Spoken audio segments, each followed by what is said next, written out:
Thanks for joining us on this Chuseok holiday here in South Korea. I'm Kim Dami in Seoul. We begin in the U.S. Former President Donald Trump is safe after facing an apparent assassination attempt at his golf club on Sunday.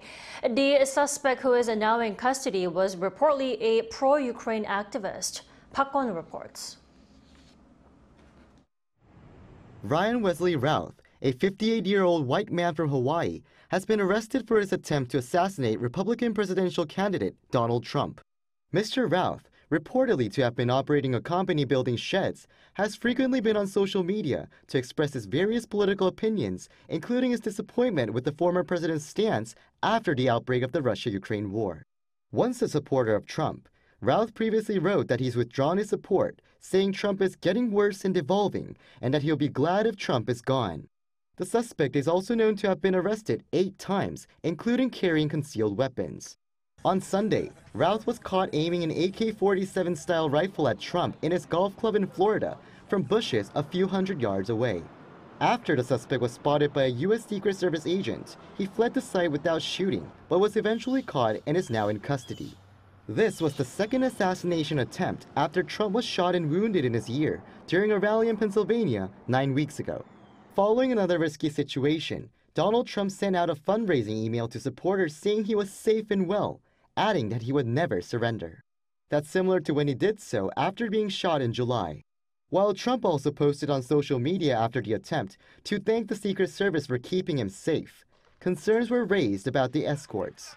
That especially comes after Kimberly Cheadle, former director of Secret Service, resigned to take responsibility for the previous assassination attempt.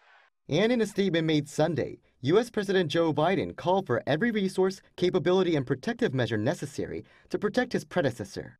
Vice President Kamala Harris also condemned political violence while saying that every effort should be ensured to prevent any further violence from happening. Park Kwon, Arirang News. It's officially the Chuseok holiday here in South Korea. With over 6 million cars expected to be out on the road on Monday, traffic continues to remain heavy after hitting its peak earlier at noon. The road congestion is expected to ease at around 7 p.m. for those traveling from the Greater Seoul area to the provinces, and 10 p.m. for those heading back to the metropolitan area. According to the Korea Expressway Corporation, as of 2 p.m., the estimated travel time to Busan was 5 hours and 20 minutes from Seoul and 2 hours and 10 minutes from the capital to Daejeon. It's estimated to take about 4 hours and 50 minutes from Busan to Seoul and 3 hours and 50 minutes from Gwangju to Seoul. Authorities believe the traffic will be the heaviest on the actual Chuseok day, which is tomorrow, Tuesday, with nearly 7.7 million cars to hit the road. Now, all expressways will be free of charge until Wednesday, the 18th. Visiting first responders working during the Chuseok, President Yoon on Sunday promised those in uniform that they will be fairly compensated for their service. According to the presidential office, President Yoon visited Gwanak Police Station and Gangsa Fire Station to encourage those serving during the holiday. At the police station, he especially emphasized protecting the public from phishing scams that mostly target vulnerable members of society. And at the fire station, he emphasized firefighter safety during rescue operations while meeting with those who have been injured in the past. At the same time, First Lady Kim Gun-hee also visited Daum Disabled Children's Center to meet with 32 residents there. She helped in cleaning up and spent time with the children.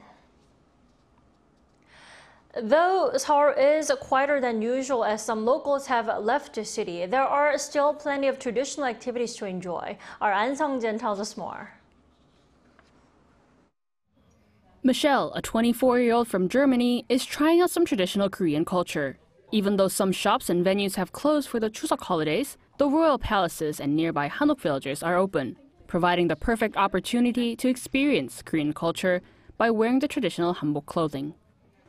As Chuseok celebrates harvest and abundance, one of the activities to try during the holidays is making songpyeon.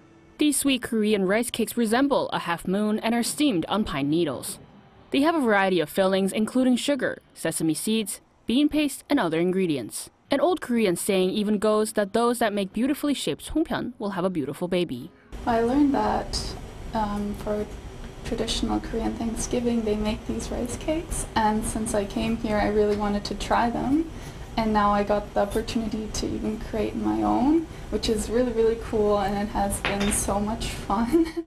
It's an old Chuseok tradition for the entire family to make songpyeon together, but for those who want to try it for themselves, venue like this Teenieping Museum Village offers songpyeon making classes till the end of September.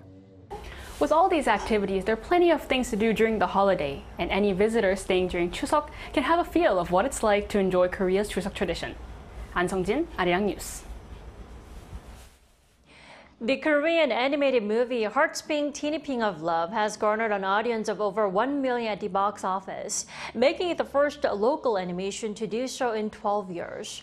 According to its distributing agency Showbox on Monday, the movie, a theatrical version of the TV animation series Catch Teenieping, reached a record on the 41st day since its release. The film now ranks third in terms of total attendance among Korean animations, following Leafy, A Hen into the Wild, and Speckles, the Pterosaurus. A 35-ton fishing vessel capsized off the coast near Gunsan in Jeollabuk-do province on Monday, leaving 3 people on board dead. The Coast Guard received the report of the incident at 7:36 a.m. and successfully recovered all 8 people on board. But 3 of the 8, the Korean captain and the Korean chief engineer, and an Indonesian sailor, were pronounced dead. The 5 survivors, 3 Vietnamese and 2 Indonesian crew members, were reportedly safe. According to witnesses, a 1,618-ton petroleum product carrier had passed by the vessel, leading the authorities to investigate the possibility of a collision.